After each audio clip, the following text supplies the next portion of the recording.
nós que aqui ficamos, meditaremos na palavra do Senhor, que se encontra na Epístola aos Hebreus. Epístola aos Hebreus, no seu primeiro capítulo. Abra sua Bíblia, em Hebreus capítulo 1, faremos a leitura dos versos de 1 a 4.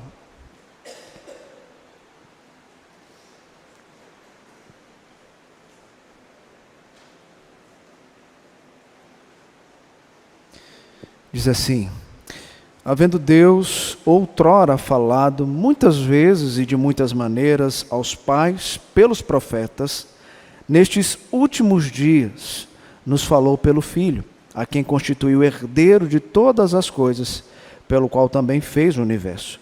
Ele, que é o resplendor da glória e a expressão exata do seu ser, sustentando todas as coisas pela palavra do seu poder, depois de ter feito a purificação dos pecados, assentou-se à direita da majestade nas alturas, tendo se tornado tão superior aos anjos quanto herdou mais excelente nome do que eles. Oremos.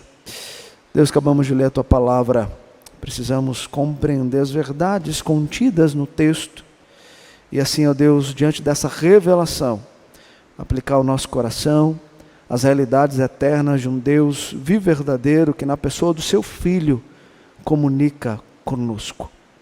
É a nossa oração neste momento, pedindo que o Senhor edifique o Teu povo e use o Teu servo com poder e graça. Em nome de Jesus. Amém.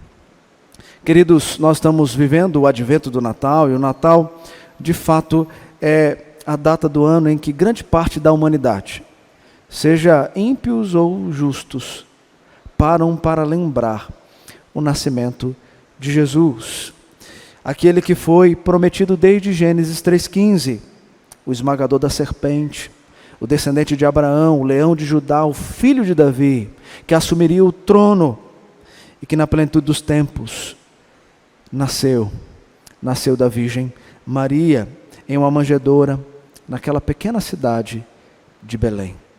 O profeta, o sacerdote e rei, nasce para esmagar a cabeça da serpente e salvar um povo escolhido de Deus.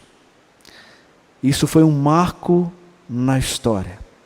Um marco na história que dividiu os séculos, entre antes e depois de Cristo. Mas um marco na história que dividiu a nossa vida entre o antes de Cristo e o depois de Cristo. Entre a vida sem Cristo e a vida com Cristo, entre a vida no pecado e a vida agora podendo ser vivida na luta contra o pecado, tendo o Espírito de Deus habitando em nós. E tudo isso foi possível, de fato, porque o menino nasceu, a promessa se cumpriu, o Cristo viveu entre nós. Pensar no Natal é pensar nisso.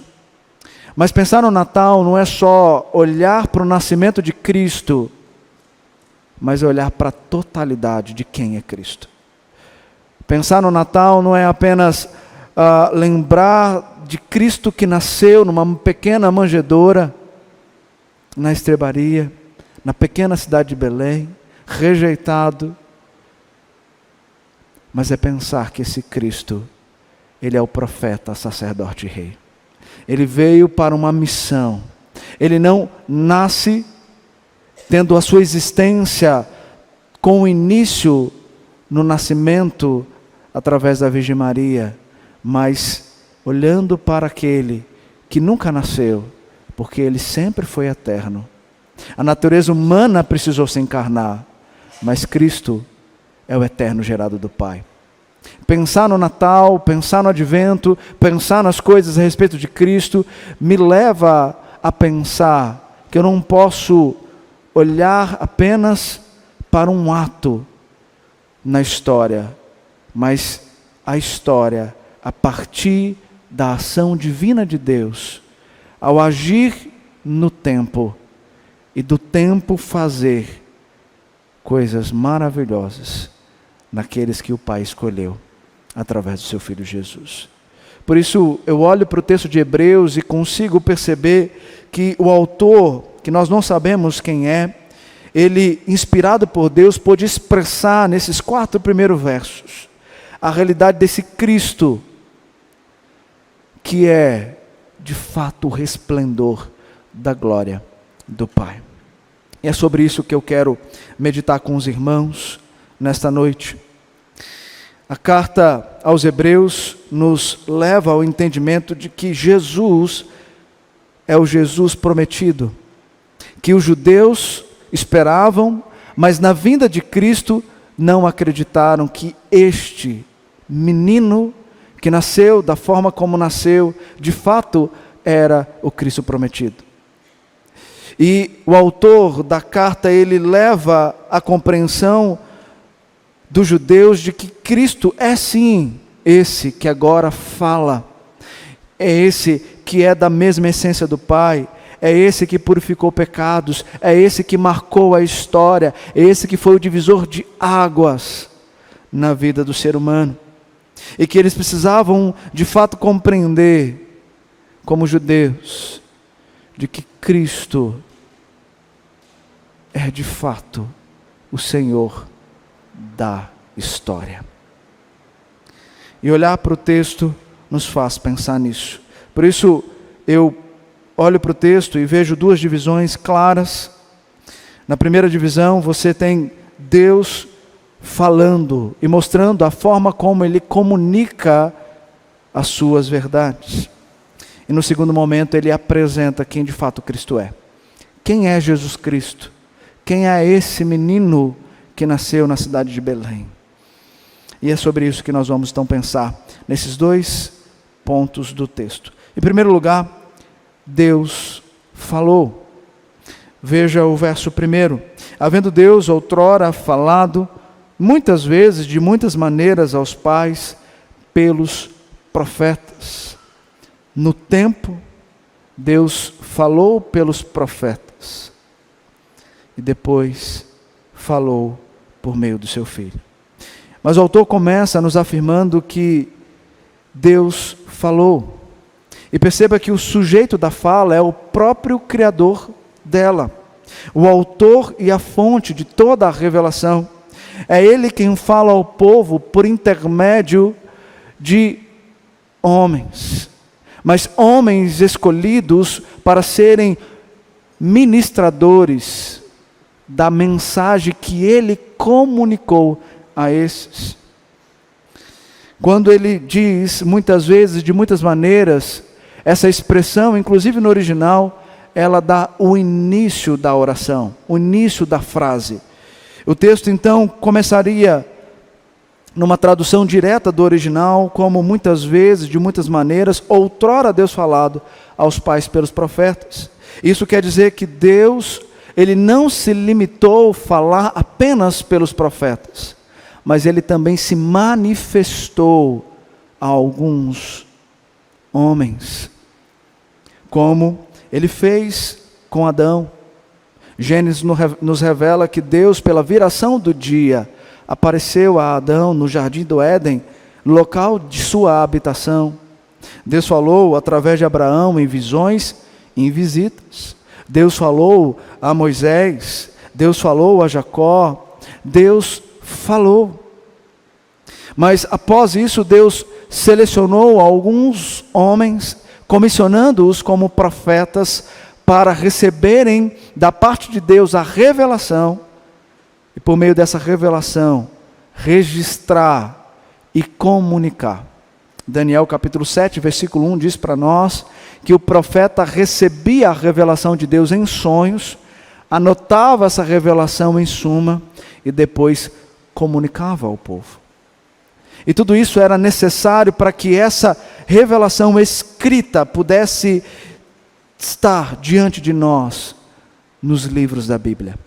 Para que eu e você pudéssemos ler e perceber que de fato Deus que fala, Ele continua comunicando as suas verdades por gerações, por eras, porque Ele comunica, Ele fala, Ele de fato é o Deus presente. A mensagem dos profetas não era apenas para tomar conhecimento, mas era a revelação para que pudéssemos ouvir, viver e praticar. Essa revelação, ela está registrada no livro, não apenas como um livro qualquer, mas como a palavra de Deus. O livro não contém verdades. O livro é a verdade. Ela não contém escritos. Ela é Cristo falando no coração dos filhos de Deus. O texto também traz o advérbio temporal, outrora, para nos colocar no passado, para na história enxergarmos o que Deus fez ao seu povo. Um tempo distante, mas revelador. O autor mostra isso aos judeus, para que eles não esquecessem da história, que é temporal, mas o autor dela não é. O autor dela é atemporal, mas é um ser atemporal que comunica no tempo a sua palavra e fala dentro do tempo aos escolhidos seus. Como o profeta Isaías afirma, porque desde a antiguidade não se ouviu, nem com o ouvido se percebeu, nem com olhos se viu Deus além de ti, que trabalha por aqueles que nele esperam.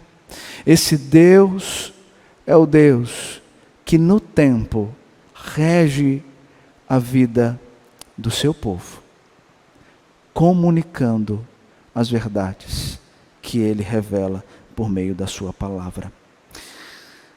Mas o texto nos fala que ele não só falou de muitas vezes, de muitas maneiras, de forma a se manifestar ao seu povo, também pelos profetas, mas ele traz algo que agora é a continuidade da sua fala. E a continuidade da sua fala se encontra na pessoa de Jesus Cristo. Agora ele fala pelo Filho. Deus falou na história dessa maneira, mas hoje ele fala por meio do seu próprio Filho, aquele que é superior a tudo, pois é a própria revelação encarnada. O autor então destaca o outrora para dizer que na história Deus falou dessa maneira, mas já é antigo, já se cumpriu, agora há um novo tempo que se inicia, e nesse ele continua a falar, mas agora é por intermédio de Jesus Cristo. A expressão nestes últimos dias nos mostra que a revelação de Cristo é superior, porque marca a história. Quando ele diz nos últimos dias, ele está remetendo a um tempo escatológico.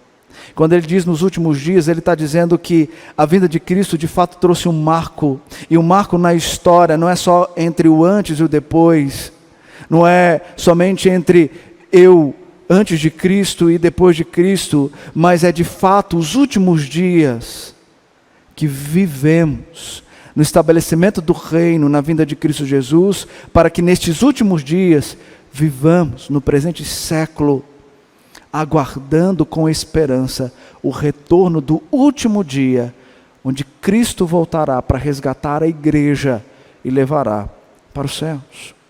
Então, a vinda de Cristo, ela muda a história. A vinda de Cristo traz um novo aspecto para a realidade humana.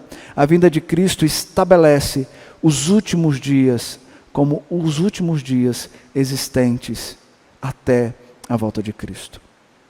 Tudo que as promessas escatológicas deixaram para nós, se começa a perceber em Cristo Jesus. Cristo estabelece o reino. Cristo estabelece os últimos dias. Nós vivemos na expectativa da volta de Cristo, sem saber o dia, sem saber a hora, mas sabemos que a volta é iminente. E por isso, nesses últimos dias, nós precisamos viver esta vida para a glória de Deus e não para a glória humana. Então o autor revela ao povo judeu que esse Cristo, ele inicia um novo tempo. Os últimos dias se estabeleceu no reino. E essa era que nós vivemos é uma era em que Cristo fala, em que Cristo é a própria palavra falada, em que Cristo é o Verbo encarnado, em que Cristo é a comunicação direta entre Deus e os homens. Então, no primeiro momento, o autor nos ensina que Deus, Ele sempre comunicou-se com o povo que Ele criou desde Adão e Eva. E Ele fez isso de muitas maneiras, inclusive escolhendo homens, inclusive através do seu Filho Jesus Cristo. E por isso nós precisamos pensar, queridos, que a expressão Deus falou revela que Ele é um ser pessoal. Um ser pessoal que se comunica com a sua criação. Um Deus que no tempo comunica com os seus, se aproximando e levando-os à perspectiva da promessa eterna. Para viver uma esperança enquanto aguardamos a volta para habitarmos novamente no Éden de Deus. Cristo, como o texto nos afirma, é superior à revelação dada pelos profetas. Ou seja, Ele era a mensagem daquilo que os profetas falavam, e agora Ele é a encarnação dessa mensagem.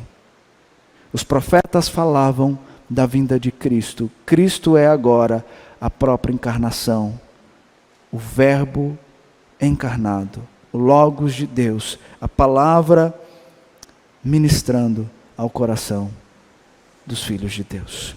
Os profetas do Antigo falavam a mensagem de Deus apenas quando recebiam, e mesmo inspirados por Deus eram apenas homens falíveis. Contudo, a mensagem não. Essa era perfeita e dada pelo próprio Deus, mas era apenas sombra daquele que agora é a encarnação da palavra. Por isso que o autor precisou mostrar para os judeus quem Cristo é.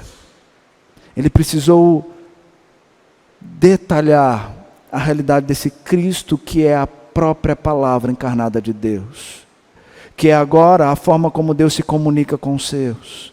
Ele precisou então destacar que esse Cristo não tem a sua realidade de atuação no nascimento de uma Virgem Maria, através da Virgem Maria, mas Ele é o Deus eterno, que desde o princípio da criação está comunicando com os filhos que Ele criou. E por isso, os versos seguintes, ele vai expressar isso para nós. Verso 3 e 4, ele começa dizendo: Ele que é o resplendor da glória, a expressão exata do ser de Deus. O autor aponta para a deidade de Cristo. Ao contemplarmos Jesus, contemplamos o próprio Deus em glória. Os atributos de Deus estão em Cristo. E Cristo comunica os atributos a nós. Os atributos do amor, da misericórdia, da justiça, da verdade, são comunicados aos filhos que Cristo pôde comprar com o seu precioso sangue. O resplendor da glória, a expressão exata do ser de Deus, é o próprio Cristo. E fazendo um contraste aqui com os profetas, podemos pensar que os profetas falavam em glória, com poder e autoridade. Até mesmo por meio dele, fez sinais e prodígios. Porém, em essência, não era o resplendor da glória de Deus. Muito menos a expressão exata do ser divino. Mas Cristo, que agora fala, Ele é. Além disso, esse Cristo sustentou todas as coisas pela palavra do seu poder.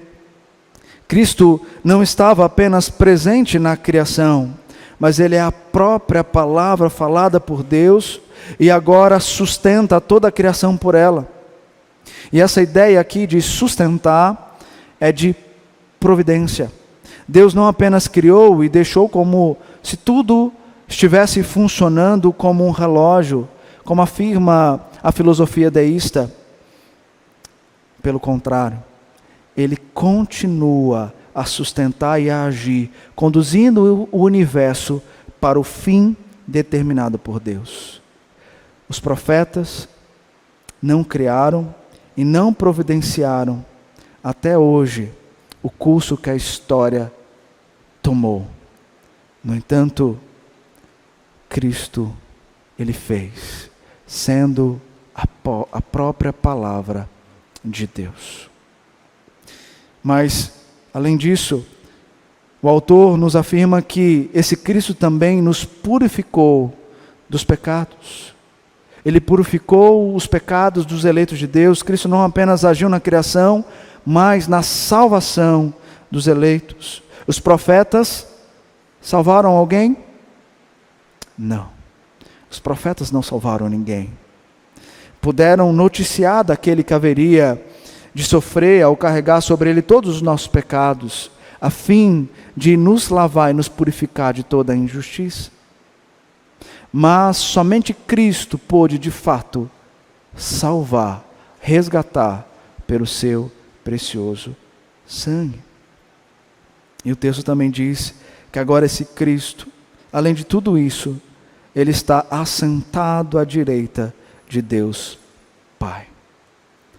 Os profetas morreram, desfrutaram em parte daquilo que será a eternidade, mas Cristo não.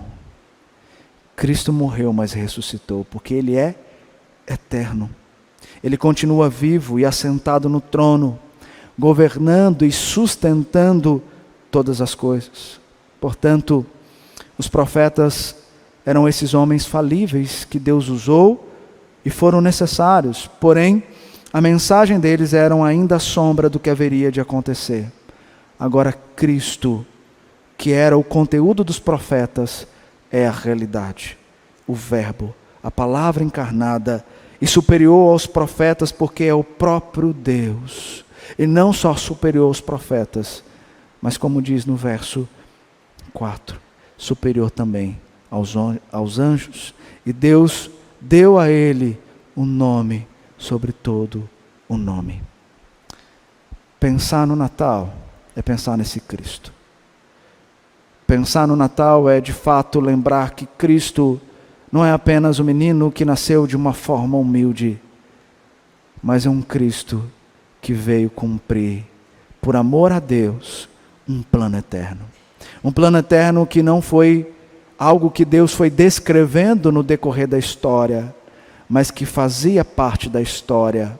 Um Deus eterno que planejou tudo isso fora do tempo, mas criou o tempo para agir no tempo onde Ele colocou as suas criaturas.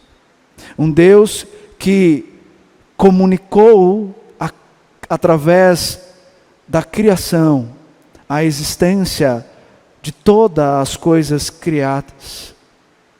E por meio da sua palavra criou também o homem e a mulher e as gerações. Mas você acha que o Éden calaria a Deus? Que a escolha do homem no jardim do Éden falaria a Deus para ficar em silêncio? Não, porque tudo isso fazia parte daquilo que Ele reservou e a forma como Ele separou para continuar falando com a sua criação. Deus escolheu o homem para falar e deu ao homem a possibilidade de falar, de comunicar. Mas foi Ele que, por meio da sua palavra, trouxe o homem à existência, trouxe Cristo para um resgate e deu ao homem a condição agora de falar em glória, de falar da majestade de Deus, de falar as verdades do Evangelho, de falar da experiência vivida através desse marco entre o antes e o depois da nossa salvação. A comunicação, que hoje é um dos grandes problemas da humanidade, foi o meio que Deus escolheu para falar quem Ele é e para salvar o povo escolhido seu. A Escritura nos ensina que é por meio do Evangelho que a chamada externa, ela é ouvida, entendida, aceita, e a pessoa então se entrega diante de Deus. Aquilo que era um problema por conta do pecado, se torna um meio cabível por Deus para comunicar graça, para comunicar vida, para comunicar esperança. Natal é esperança. Esperança na volta de Cristo Jesus, que nasceu, viveu entre nós, como os profetas puderam, como os apóstolos puderam dizer, cheio de graça e de verdade, onde eles viram a glória do unigênito do Pai. É esse Cristo que nós também desfrutaremos da sua presença real na eternidade, e onde poderemos falar com Ele, face a face. Queridos, o autor nos ensina que a realidade agora é vivermos olhando para aquele que fala, observando o que Ele fala e vivendo em obediência à sua palavra. Por isso, eu termino dizendo aos irmãos que o texto ensina verdades, mas verdades que precisam ser praticadas daqui em diante, lá fora. Muitas vezes nós pregamos o texto bíblico, as pessoas aqui entendem a verdade, mas saem, vão para suas casas, sem saber o que fazer com isso que acabaram de ouvir. Eu quero dizer para vocês, o que podemos fazer com essas verdades que acabamos de ouvir? Primeira coisa, Jesus nasceu para dar vida através da cruz do Calvário. E a vida que foi dada a você, através da morte e ressurreição de Cristo, deve ser vivida em intensidade. E como é viver em intensidade a vida com Cristo? É de fato lendo e meditando nas suas palavras. Ouvimos hoje pela manhã, na entrega da leitura diária, a importância de que nós, como filhos de Deus, precisamos dar a palavra, ler a palavra, meditar na palavra, porque em todo momento nós estamos ouvindo vozes, as vozes estão falando ao meu coração, e o meu coração está se enchendo dessas vozes. E muitas vezes essas vozes dizem: nega a Deus, abandone a Deus, para você viver os prazeres que eu te ofereço nesse banquete da desgraça. E você deixa de lado a voz de Deus para viver a mentira do mundo. Ler a Bíblia não é fazer isso esporadicamente na minha vida. Ler a Bíblia é fazer dela o alimento para a alma. A alma precisa de alimento, e o único alimento que de fato satisfaz a alma é a palavra de Deus. E Jesus fala conosco quando lemos e meditamos nesta palavra. Então as vozes que temos que ouvir têm que ser ouvidas por meio daquilo que está revelado aqui no texto bíblico. E através dela, ser para mim, ser para você, o medidor da verdade e da mentira. Daquilo que eu vou buscar para viver e daquilo que eu tenho que me afastar e não buscar praticar. Então, a primeira coisa que você precisa fazer ao sair daqui, ao chegar na sua casa, é meditar no livro da Bíblia. Pastor, eu não sei fazer isso. Eu tento ler, mas às vezes é muito difícil, textos complexos, palavras que não fazem muito sentido. Busca ajuda. É muito fácil eu tentar e achar que não consigo e abandonar. Mas o Senhor deu a igreja por que motivo? A igreja está aqui para que propósito? É para ajudar a meditar, a conhecer e a viver Deus. Peça ajuda. Peça ajuda a um irmão que tem mais condições de te apresentar o que está escrito e explicar o que não é entendido. Peça ajuda aos seus pastores, somos 3 pastores, com o coração dispostos a sentar e estudar a palavra de Deus. Nessa semana, se você tem tido dificuldade para ler a Bíblia, lanço o desafio para você. Ligue para nós. Ligue para o seu irmão mais próximo. Peça a ele para te ensinar a meditar na palavra de Deus. Essa é a primeira coisa que você precisa fazer. A segunda coisa é, se você medita, se você conhece, você vive. Porque você vive aquilo que você experimenta.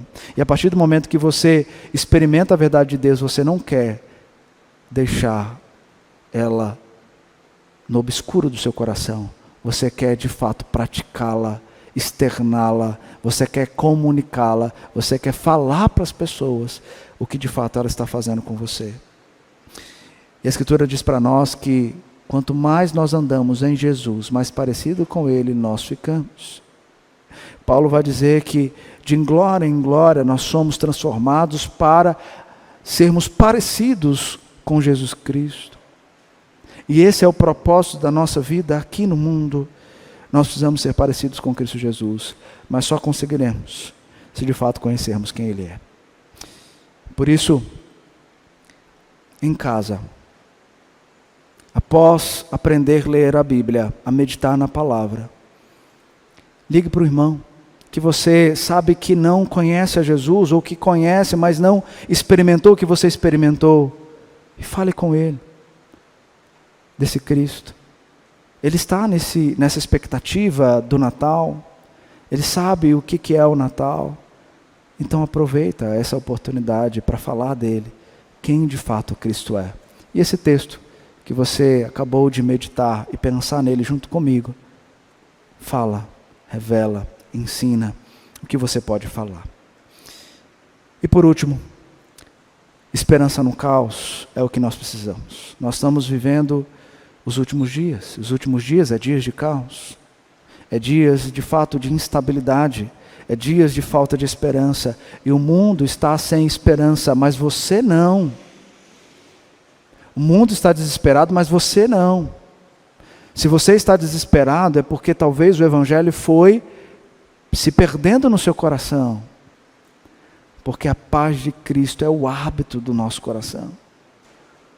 A esperança que temos é olhar para as verdades de Deus e entender que as promessas são reais. E que eu posso aguardar em esperança a concretização de todas que ainda há de se cumprir. Por isso, aproveite também, nesse tempo em que passaremos pelo Natal e a virada de ano, para mostrar para as pessoas que a esperança não está naquilo que eles estão planejando conquistar, mas está naquele que pode transformar corações e dar esperança na eternidade. Esse só é Jesus Cristo. E por isso, leve a esperança no caos dos corações desesperados que você conhece. Jesus Cristo, o menino que nasceu, que assumiu a natureza humana, é o Cristo eterno, que continua a falar a sua palavra aos nossos corações. Que Deus nos abençoe. Muito obrigado por nos acompanhar até o final desse vídeo. Para receber mais reflexões e ficar por dentro dos próximos conteúdos, te convidamos a seguir as nossas redes sociais que estão na descrição. Alguns vídeos aparecerão na tela, caso queira continuar nos assistindo. Abraço e até a próxima!